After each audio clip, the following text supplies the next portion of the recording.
우리는 2주간에 걸쳐서 내 백성이 지식이 없어 망한다라고 하는 말씀을 통해서 하나님을 안다는 것, 그것은 단순히 어떤 지식적으로 하나님이 어떻다라고 아는 것으로 안다고 말하는 겁니다.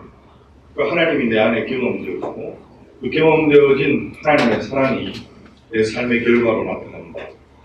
지난주에 말씀을 묵상하면서 그 사실 가운데 가장 중요한 개신교의 신학적 교리는 우리는 하나님의 거룩한 성전입니다. 여러분 믿습니까? 우리는 거룩한 하나님의 제사장이 왕같은 제사장이라고 분명히 우리가 배우고 머리로 알고 있습니다. 그러나 정말 우리에게 끈질기게 이렇게 따라다니는 것이 있다면 이원론, 그래서 교회는 거룩하고 세상은 악하고 내 육신은 악하고 영은 거룩하고 이런 구도 속에서 자꾸 우리가 뭔가 잘못되어지는 그런 부분들이 정말로 제사장으로서의 삶을 우리의 삶의 한가운데서 세상 가운데서 살아냈는데 실패하는 부분들이 있더라. 오늘 그러한 말씀과 연결해서 오늘 다시 한 번 더 말씀의 주제는 따라합시다. 중심의 변화. 중심의 변화를 우리가 어떻게 이루어갈까? 여러분 중심의 변화를 어떻게 경험할 수 있을까? 조지 바나라고 하는 미국의 그 신학자가 조사를 한 적이 있습니다. 교회가 갖는 여러 가지의 특성, 그리고 세상이 갖는 여러 가지의 특성을 비교했는데 결과는 교회가 세상보다 조금 낫더라고요. 여러분 이 말은 교회가 세상과 다르지 않더라라는 결과와 같은 의미를 갖습니다. 많은 그리스도인들이 예수를 믿지만 삶의 근본적인 변화, 중심의 변화가 온전히 경험되어지는 것이 많지가 않다. 그것이 어쩌면 좁은 문이다라는 표현도 할 수 있는 것이죠. 세상 사람들이 부부관계가 맞지 않으면 이혼합니다.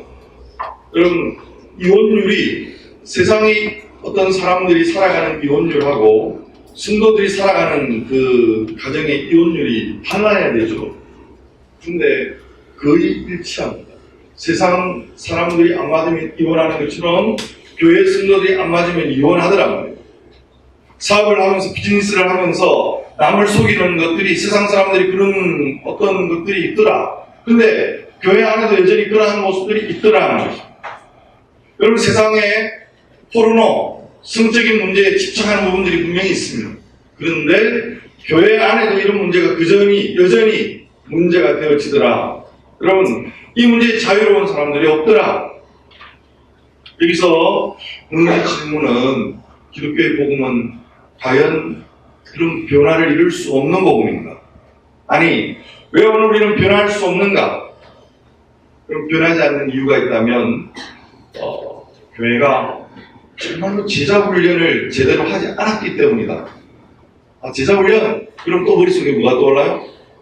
사랑의 교회 제자훈련, 교재, 프로그램. 여러분 그걸 하지 않는 이유는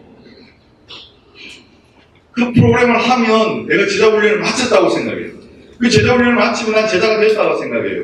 그런데 내 삶이 제자가 되지 않나요?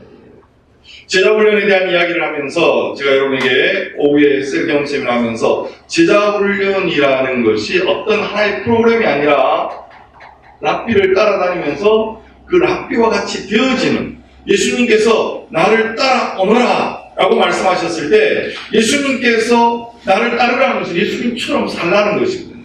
그 예수님처럼 산다는 것이 뭘까? 여러분 기독교의 복음을 한마디로 압축시켜서 예수님의 삶을 이야기하면 한마디로 산상수훈이다 그렇게 이야기할 수도 있습니다. 여러분 산상수훈 오늘 우리가 산상수훈대로 살아가고 있는가? 여러분 우리가 예수님의 제자가 되어진다는 것은 예수님의 산상수훈을 우리의 삶에 받아들여야 되는데 그 산상수훈의 말씀 마태복음 5장부터 7장까지 산상수훈의 핵심 누가복음 6장에 압축되어진 내용이거든요. 그런데 이 말씀을 이해하는 것조차도 사실 쉽지가 않아요. 마태복음 5장부터 7장까지를 마카요리 복이 있다, 심령이 가난한 자는 이 이야기부터 시작해서 산상수훈을 강매도 해보고 또 우리가 묵상도 합니다. 근데 산상수훈의 가장 그 내용의 모든 결론이 뭐냐면, 한번 따라합시다. 중심의 변화. 예, 중심의 변화. 오늘 우리가 읽은 이 본문은 산상수훈의 마지막 결론, 마태복음 7장에도 나오는 부분입니다. 결국 이렇게 이런 이야기를 하는 거죠. 선한 나무에 나쁜 열매가 맺혀지는 법이 없고 나쁜 나무에 좋은 선한 열매가 맺혀지지 않더라.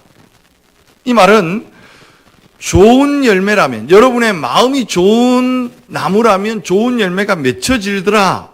여러분, 그러면 좋은 나무가 뭘까?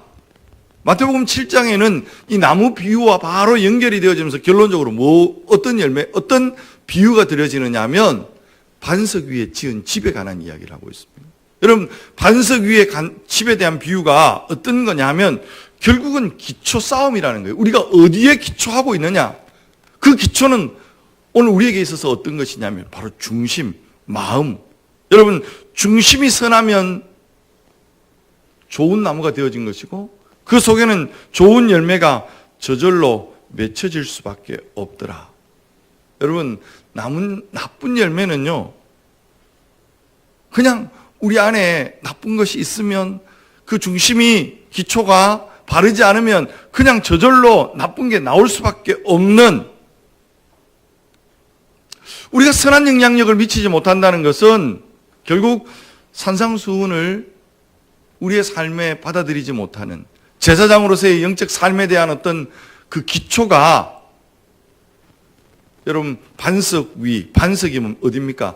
예수님 말씀 위에고 예수님을 우리의 마음의 중심에 두고 예수님처럼 살려고 하는 기초 싸움이란 말이죠.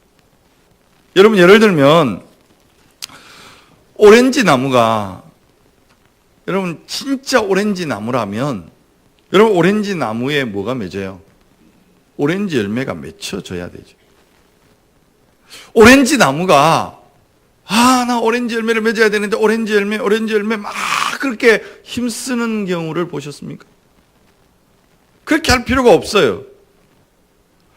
오렌지 나무가 막 의식적으로 나 오렌지 열매 맺어야 돼. 열매. 하나 맺었다.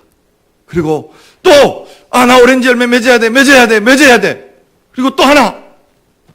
여러분, 그렇게 열매 맺지 않습니다. 오렌지 나무는 하는 일은 뿌리를 땅에 깊이 내리면서 하늘을 바라보고, 여러분 태양을 바라보면 거기에 자연스럽게 강합성 작용이 되고 저절로 열매가 맺혀지는, 여러분 이것은 신앙의 원리입니다. 여러분 많이 한번 생각해 보세요. 제가 이 이야기를 하면서 가정 이야기를 많이 하니까 이런 이야기를 저한테 하는 분은 없지만 하는 것 같아요. 목사님은 내 아내를 너무 모릅니다. 우리 남편들 아내 사랑하라고 많이 이야기하니까 그런 눈치를 저한테 주는 것 같아요.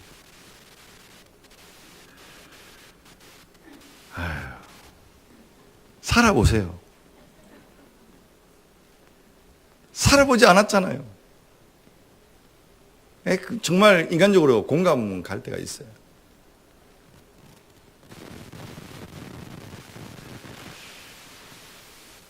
사랑해야지. 여러분, 제가 설교하는 저 자신도 여러분 쉽지 않은 이야기예요. 그런데 우리가 의지적으로 교회 와서 아내 사랑하자, 남편 사랑하자 이 이야기하기 위해서 이게 모인 건 아니잖아요. 사랑해야지 결심한다고 되어지는, 막 애쓴다고 되어지는, 애는 화장실에서 쓰면 되고. 여러분, 신앙의 원리는 그냥 우리가 가만히 있으면 맺혀져야 되는 거예요. 30배, 60배, 100배의 결실이 맺혀져야 되는 거죠. 어떻게 열매 맺습니까? 오늘 본문에 45절 말씀을 다시 한번 보십시다. 다시 한번 같이 읽겠습니다. 시작. 선한 사람은 마음에 쌓은 선에서 선을 내고 악한 자는 그 쌓은 악에서 악을 내나니 이는 마음에 가득한 것을 입으로 말함이니라. 아멘. 악한 사람은 그 중심에 악한 것이 있어서 여러분 그 풍성함이, 악의 풍성함이 말에 나오고 삶에 나오는 거고, 여러분 선한 사람은 그 마음에 여러분 선이 가득 차서 그냥 그 선으로 풍성해서 그 말로 행동으로 선이 나온다 이 말이잖아요. 여러분 왜 많은 사람들이 바뀌지 않나요? 중심에 쌓여 있는 게 나온다. 여러분 악한 것이 쌓여 있으면 악한 것이 나오고 우리의 중심에 선한 것이 있으면 선한 것이 나온다. 여러분 그래서 우리의 중심, 우리의 마음, 그게 뭘까?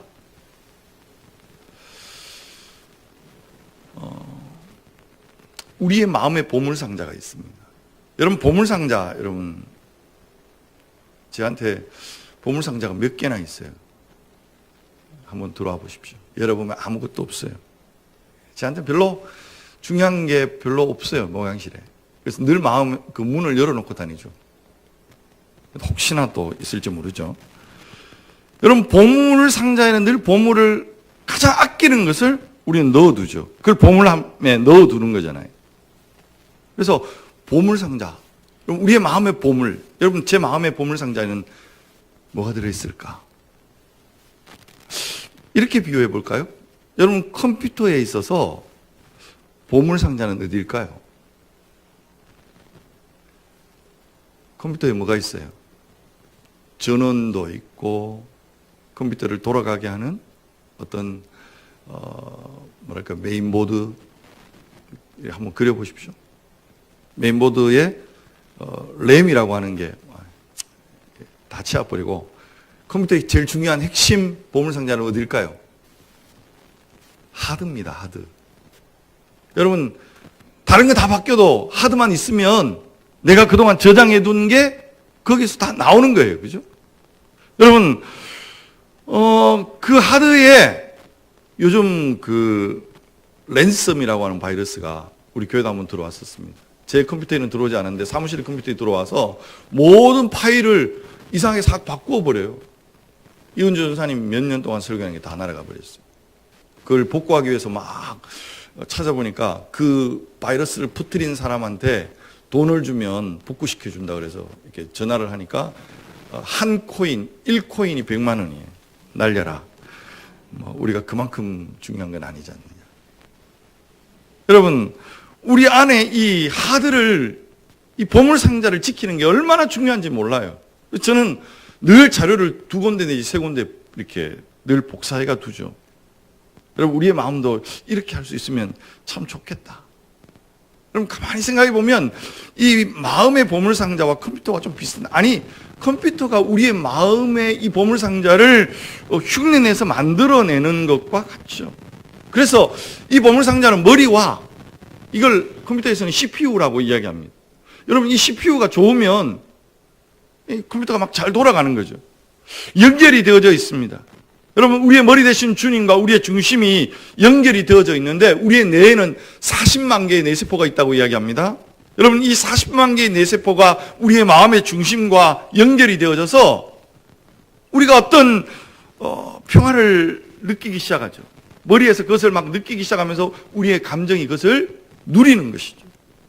우리 안에 두려움을 머리에 어떤 뇌세포가 직감합니다. 두려운 그 사실에 대해서 직감할 때 여러분 그 두려움을 우리의 마음의 중심에 그걸 느끼게 되어지는, 이걸 우리는 전인이라고 이야기하는 거예요. 그래서 기독교의 복음은 결코 이원론이나 어떤 3분설이나 2분설 막 이렇게 나누는, 여러분 개혁주의 신학에도 그것을 이야기하지만 그것은 필요에 따라 나누는 것이지 결코 분리할 수 없는 하나의 전인적인 존재가 우리 자신이고, 가장 중심에 여러분 이 보물상자 마음이라고 표현되어 있습니다. 오늘 누가복음에 조금 더 우리가 오늘 현대적 개념에서 저는 이 마음을, 여러분 마음이라는 것을 가만히 살펴보면 뭐가 있습니까? 감정이라는 것이 있죠. 의식이라는 것이 있죠. 또 의지라는 게 있죠. 그런데 더 깊은 곳에 들어가면 잠재의식이라는 것이 있습니다. 그럼 저는 이 잠재의식에 대한 부분까지 오늘 우리의 마음을 이해하는 것이 여러분 중요하다. 왜 그렇습니까? 여러분, 우리가 생각하는 모든 것은 계속 생각하면 마음이 결정을 하죠. 그런데 정말 그 마음의 깊은 곳에 이 잠재의식 속에 여러분, 우리가 뭔가를 이렇게 집어넣습니다. 이게 좋은 거든 나쁜 거든 이게 기억 장소예요. 정말 우리 인생을 결정하는 중요한 부분들이 이 잠재의식의 그 저장 속에 우리가 어떤 것을 집어넣느냐가 대단히 중요합니다. 우리 안에 이 잠재의식의 보물상자 속에 좋은 것이 들어갈 수도 있고 선한 것이 들어갈 수도 있고 나쁜 것이 들어갈 수도 있다 이 말이에요. 그럼 어떤 일이 일어나느냐? 문제가 딱 생겨요. 유혹이 생겨요. 사람이 건드려요. 그러면 악한 것이 있으면 그 악한 것들에 의해서 내 감정과 내 의지와 내 의식이 막 작동하기 시작하는 거죠. 여러분, 의지적으로 그것을 막 내가 막아내려고 하지만 그것은 상당히 한계가 있는 것을 우리가 보게 되었죠. 예수님의 산상수훈은 쉽게 말하면 우리의 마음의 중심, 그 중심 속에서도 잠재의식 속까지도 우리가 깊이 이 말씀이 자리하도록, 그래서 중심의 도전을 계속 예수님께서 하고 계시는 것이 산상수훈의 핵심이 아닙니까? 여러분, 이 중심의 변화와 늘 예수님의 비판의 대상이 되었던 대상이 누구예요? 바리새인들이에요. 바리새인들은 어디에? 겉모양, 형식에 계속 관심을 가지고 있었습니다. 주님께서 말씀합니다. 너희는 위선자다. 회칠한 무덤과 같다. 겉은 깨끗하고 모양은 참 그럴듯한데 목사 같은데 속이 더럽다. 그 속에 그 중심에 여러분 뭐가 들어있는가? 그걸 어떻게 깨끗하게 할 것인가? 겉으로는 여러분 늘 이야기하죠. 홀리 막 거룩을 이야기하면서 너희는 살인하지 말라. 이 말씀을 들었어요. 사람이 얼마나 악한지 살인하지 말라. 그래, 나는 살인 안 했어요. 나는 살인한 적이 없어요. 우리는 살인을 싫어요. 예수님께서 바리새인들에게 뭐라고 그랬어요?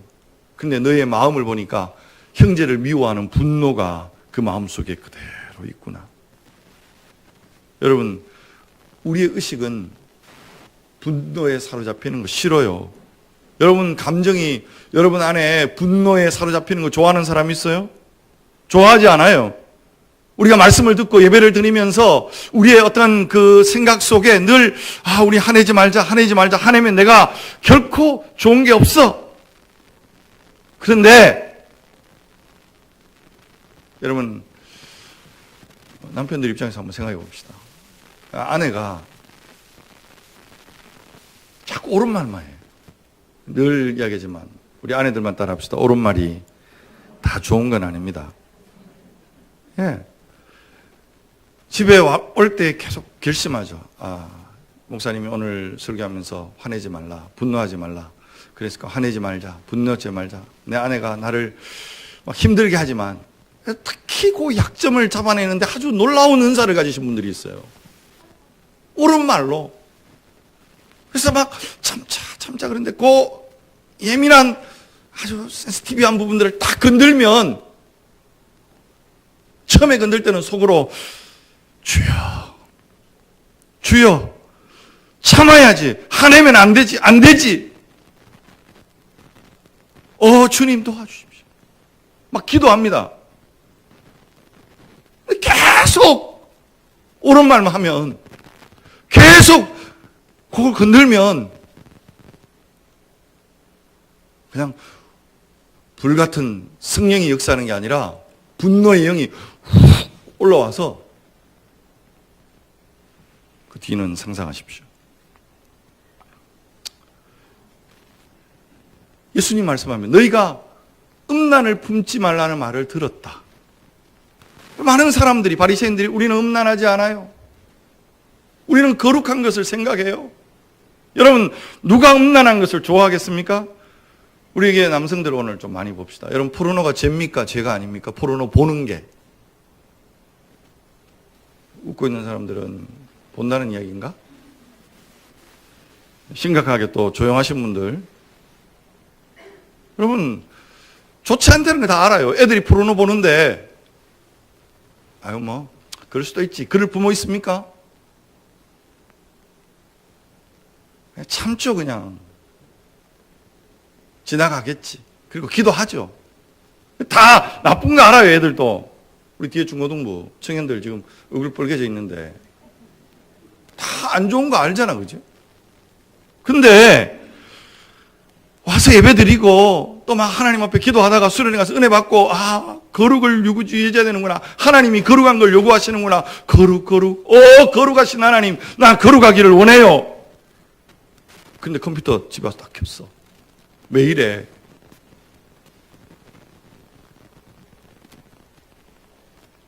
막 이상한 게 떠요. 이런 거 보면 안 돼. 그리고 막 클릭해서 없앴어요. 컴퓨터가 요즘 얼마나 교묘하게 들어오는지. 거룩. 주님, 내가 수련회 가서 은혜 받았는데, 거룩을 유지해야 되는데,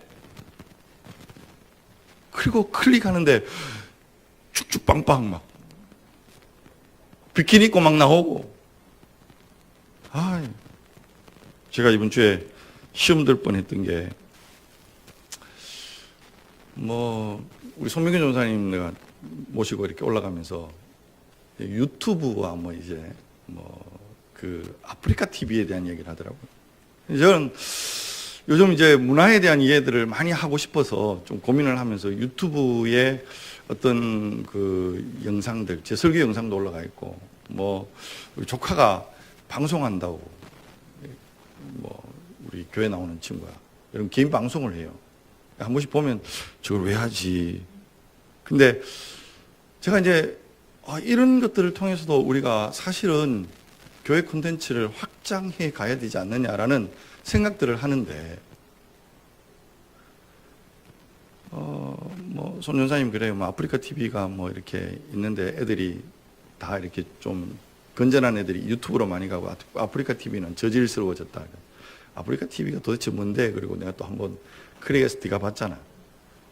베스트 BJ, 신인 BJ 이렇게 들어오는데 실시간 채팅 사이트가 그렇게 많더라고요.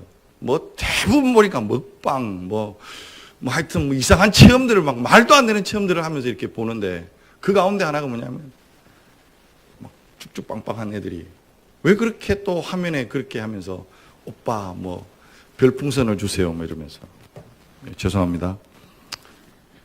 거룩하지 못했어요. 여러분 간음하지 말아야지. 음란하지 말아야지. 머릿속으로 생각해. 근데 우리의 잠재의식 속에 그런 것들을 봤을 때 빨리 끄면 되는데 안 끄는 거야. 변화되고 싶습니까? 여러분 우리의 마음의 중심 깊은 곳에 하지 말아야지. 그래서 안 하면 좋은데 그게 안 된다는 거 우리는 잘 알고 있습니다. 성경이 오늘 우리에게 말씀하는 변화는 그런 변화가 아니라는 것을 우리에게 말씀하고 있습니다. 산상수훈의 핵심은 가장 잘 보여주는 비유 하나가 씨 뿌리는 자의 비유입니다. 우리는 이 비유를 잘 알고 있습니다. 여러분 농부가 밭에 씨를 뿌립니다. 씨는 뭐예요? 하나님의 말씀입니다. 그 씨가 떨어지는 밭은 우리의 마음, 중심을 이야기합니다. 그런데 네 종류의 밭, 흙이 있죠. 오직 열매 맺는 밭은 하나의 밭이고 나머지는 열매를 맺지 못하더라. 왜 열매를 맺지 못할까? 여러분 첫 번째 밭이 뭡니까? 길가의 밭입니다. 여러분 길가 밭이라는 말은 사람들이 다니는 길이에요. 씨를 뿌리다 보면 요즘처럼 이렇게 탁탁 씹는 게 아니라 막 흩어 뿌리다 보면 그 씨가 길가 사람들이 다니는 길가에 떨어진다. 여러분 길가에 떨어지는 것은 단단한 밭입니다. 아예 이 씨가 뿌리를 내리지 못하는 새들이 와서 주워 먹기도 하고 사람들이 밟아서 부서져 버리기도 하고 여러분 이런 밭을 성경에서는 이 중심이 나누어진 여러분 우리의 마음이 하나님 앞에 완전히 초점을 맞추지 못하고 여러분 지금 예배를 드리면서도 하나님의 어떤 이 임재 아래 들어가기를 사모하는 마음으로 하나님의 말씀을 듣는 사람들이 있는가 하면 지금 온갖 세상에 여러분 지금 뒤에 앉아서 지금 카톡하는 친구들 있지? 나 다 한다. 여러분 예배 끝나고 지금 뭘 해야 될지 게임방 가자. 이런 친구들도 있고 여러분 우리 여러분들 지금 예배 끝나면 이 마음이 나누어져 있으면 여러분 절대로 말씀이 안 들어와요.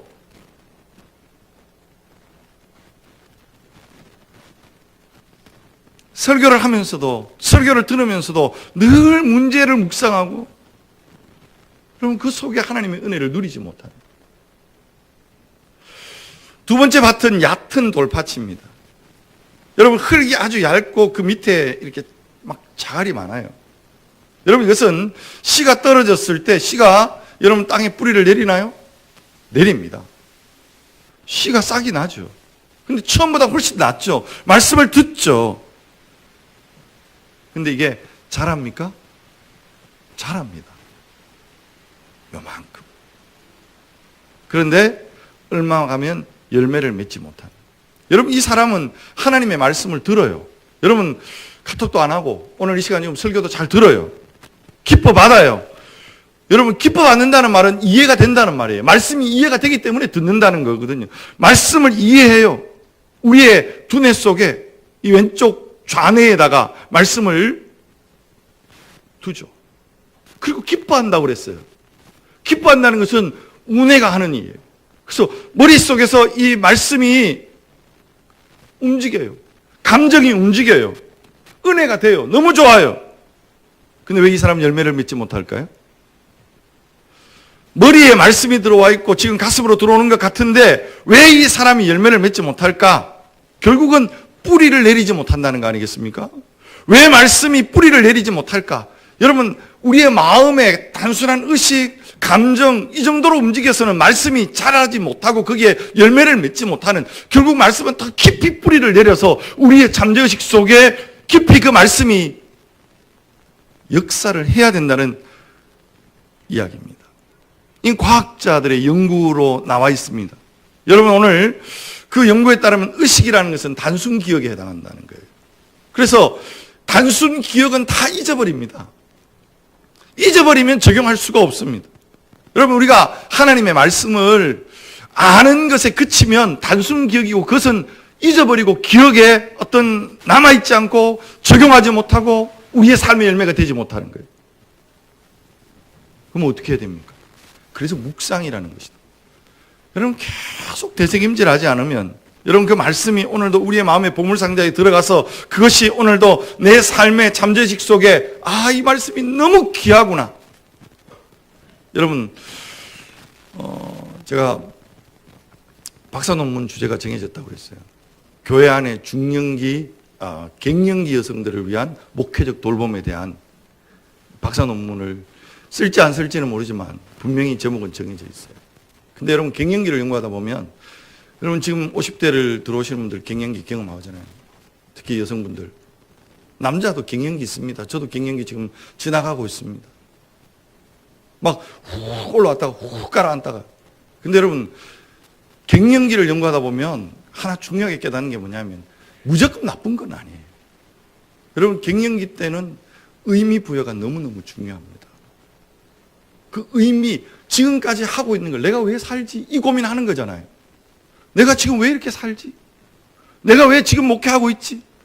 왜 내가 지금 이 설교를 하고 있지? 여러분, 가만히 내 자신을 돌아보면 모든 것들을 내면화시키고 있고 그 의미를 찾고 있고 그 의미가 부여되면 그것이 성숙으로 나아가는, 여러분, 우리가 하나님의 말씀을 듣는 것도 동일하다고 생각합니다. 그냥 이렇게 막 듣고 열정으로 움직일 때가 있어요. 그러나 여러분, 그 말씀이 내 삶의 잠재의식에 깊이 자리하기까지는 최소한 똑같은 이야기를 20번 정도는 들어야 된대요. 그렇구나.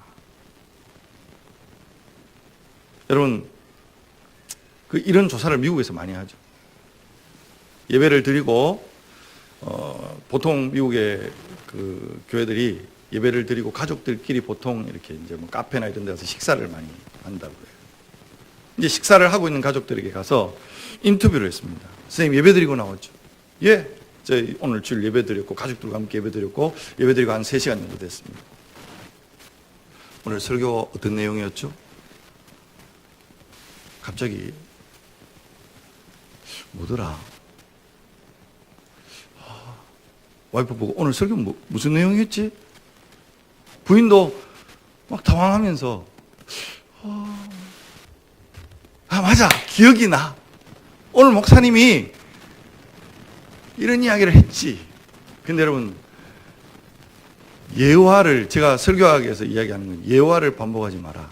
성도들이 설교 반복하면 잘 못 알아듣는데 예화를 반복하면 희한하게 기억한다. 특히 사는 이야기들 이제 바쁜 많이 하지만 여러분, 기억을 해야 될 걸 잘 안 하고 우리의 이 뇌가 죄의 영향력 때문에 이상한 이야기들을 참 기억을 잘하는 것 같아요. 그래서 집에 와서 이 설교 나누는 보면 제가 좀 졸지 말라고 웃기는 이야기 했는 거는 희한하게 모두가 다 기억하면서 그걸 가지고 막 토론하고 있는데 여러분, 그런 거는 토론하면 안 됩니다. 그냥 한번 기억하자는 거. 정말로 기억해야 될 게 뭔지를 그걸 통해서 생각하는 것이죠. 여러분, 말씀을 내면하시기. 여러분, 세 번째 마음의 밭은 가시떨기죠. 여러분, 두 번째보다 낫습니다. 여러분, 이 씨앗은 흙에 떨어져서 깊이 들어갑니다. 그리고 자랍니다. 여러분, 이 말씀은 우리의 마음의 보물상자에 들어갔다는 이야기예요. 근데 왜 열매 맺지 못할까요? 여러분, 누가복음에 보면 열매를 맺기는 맺는데 이 열매가 익지를 못하고 떨어진다고 표현되어 있습니다. 여러분, 이런 경우 많죠.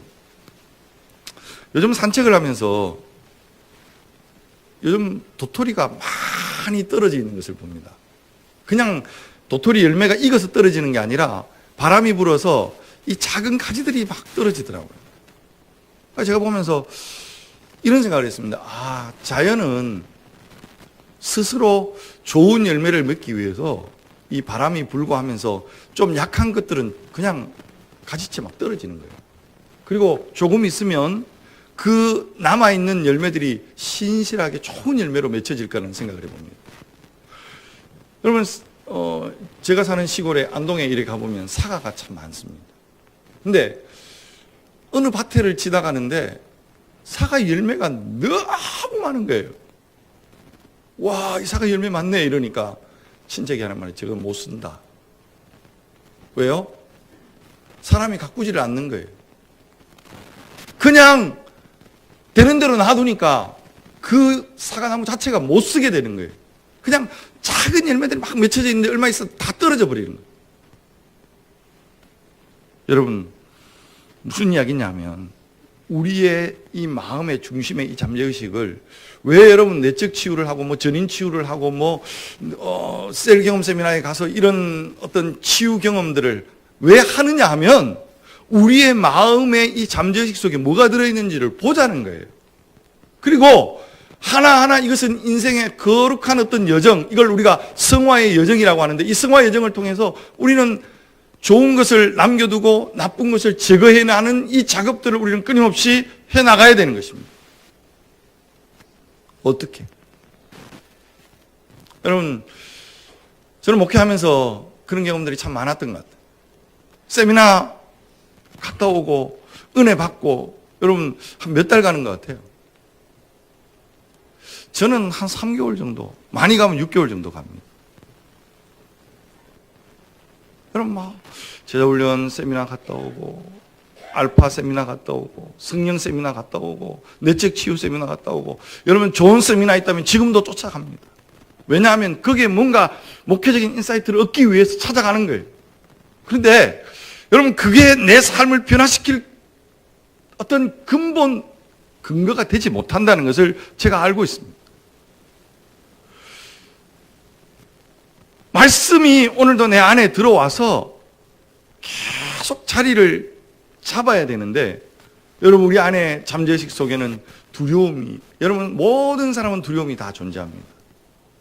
우리 안에 상처의 쓴뿌리들이 남아 있습니다. 여러분 우리 안에 과거에 여러 가지 어떤 삶의 흔적들이 하나님의 말씀이 자라는 데 있어서 자꾸만 가로막습니다. 상처의 쓴뿌리들이 자꾸만 그 말씀을 자라지 못하도록, 그래서 그 말씀이 숨막혀서 자라지 못하는, 열매 맺지 못하는 이런 일들이 우리 안에 많단 말이에요. 그래서 오늘 우리는 우리의 내면을 잘 볼 수 있는 훈련을 해야 합니다. 그리고 이 내면을 보면서 하나님 앞에 여러분 단번에 끝나는 건 없어요. 단번에 끝내는 건 다 거짓말이에요. 끊임없이 우리가 어떻게 가야 하는가. 여러분 네 번째, 좋은 땅이 있잖아요. 쓴뿌리들이 다 제거되어지는, 악한 생각들이 다 뿌리 뽑히고 그 속에 뿌리를 내리고 좋은 열매를 맺는, 여러분 이거 어떻게 가능한가? 그 방법은 뭔가? 여러분 그것은 기초 싸움이라고 그랬습니다. 반석 위에. 여러분 늘 기억하셔야 돼요. 사람은 믿을 존재가 못합니다. 오직 우리는 예수님의 십자가의 은혜만을 붙들고 날마다 우리가 주의 십자가의 은혜 보좌 앞에 나가야 된다. 이거는 우리 개혁신학의 가장 중심에 있는 중요한 교리입니다. 근데 오늘 우리가 하나 중요한 팁을 갖는 것은 어떻게 우리가 날마다 우리의 이 중심의 잠재의식 속에 쓴뿌리를 제거하고 하나님의 거룩한 은혜로 채울 것인가? 그것은 공동체 안에 거해야 됩니다. 진정한 공동체를 경험하는 것이 필요합니다. 너희가 서로 사랑하면, 여러분 우리 안에 공동체 안에 여러분이 지금 사랑방 하면서 계속 지금 이야기하지만 하다 보면 사람들의 뭐가 보입니까? 쓴뿌리가 보입니다. 상처가 보입니다. 여러분 따라합시다. 판단하지 맙시다. 판단하면 이미 대들보가 드러나는 거예요. 눈을 멀게 하는 거예요. 여러분 티끌이라고 하는 것은 형제의 눈에 티끌을 보는 거잖아요. 판단은 티끌을 보는 건데, 티끌은 나도 내가 잘 인식 못하도록 있는 게 티끌이에요. 그죠? 요즘은 거울이 발달돼서 이렇게 티끌이 뭔가 끼면 그걸 보고 내가 이렇게 빼내면 돼요. 그런데 예전의 거울은 흐리멍텅한 황동 거울이라 잘 안 보입니다. 그래서 뭔가 이렇게 찝찝하고 뭔가 이렇게 티끌이 끼면 사람들한테 가서 불어주세요 많이 하시죠. 그리고 꺼내는 거예요. 우리가 어떻게 변화가 되어지는가? 여러분 이거는 저의 경험이고 또 우리 교회가, 우리 공동체가 계속 꿈꾸고 있는 하나의 비전이라고도 생각해요. 저는 세미나 갔다 오면 3개월 안 갔습니다. 그러나 셀의 비전이 계속 지속되어질 수 있는 근거, 선교에 대한 비전이 계속 지속될 수 있는 근거는 제 안에 공동체가 있기 때문에 그렇습니다. 그렇지 않나요?